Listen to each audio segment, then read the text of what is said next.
আওয়ামী লীগের কেন্দ্রীয় যুগ্ম সম্পাদক ও সাবেক মন্ত্রী দীপু মনিকে গ্রেপ্তার করেছে পুলিশ।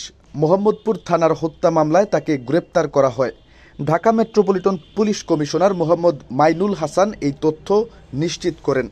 সাবেক সমাজ কল্যাণ মন্ত্রী দীপু মনির বিরুদ্ধে গত 13 আগস্ট পেনাল কোডের 302, 149, 34 ধারায় ঢাকার মোহাম্মদপুর থানায় হত্যা মামলা করা হয়।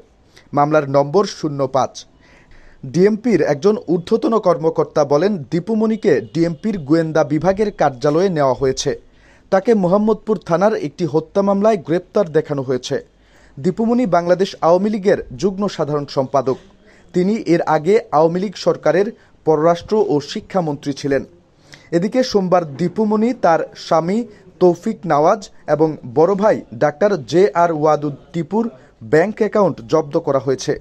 একই সঙ্গে তাদের মালিকানাধীন ব্যবসা প্রতিষ্ঠানের ব্যাংক হিসাবের লেনদেন স্থগিত করা হয়েছে। দেশের ব্যাংক ও আর্থিক প্রতিষ্ঠানগুলোর কাছে এই সংক্রান্ত নির্দেশনা পাঠিয়ে অ্যাকাউন্ট জব্দ করতে বলেছে বাংলাদেশ ব্যাংকের আর্থিক গোয়েন্দা সংস্থা বাংলাদেশ ফাইন্যান্সিয়াল ইন্টেলিজেন্স ইউনিট।